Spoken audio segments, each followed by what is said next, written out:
மீன்கள் தான் மிகச்சிறப்பு. மீன் கிடைக்கக்கூடிய மாவட்டத்தில் இருக்கீங்க, தினம் கூட மீன் சாப்பிடலாம். முட்டை சாப்பிடுங்க, மீன் சாப்பிடுங்க. புரதச்சத்து ரொம்ப ரொம்ப அடிப்படை.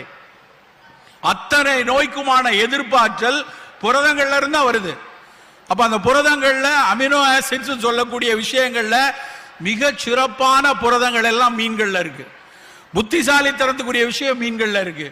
எதிர்ப்பாற்றலை இது மாதிரி கோவிட், ஸ்வைன் ஃப்ளூ இது மாதிரி நோய்கள் வராமல் நம்மளை பாதுகாப்பதற்குரிய எதிர்ப்பாற்றல் அந்த புரதத்திலிருந்து வருது. இப்போ உணவில் புரதங்கள் நிறைய வைத்துக் கொள்ளும்.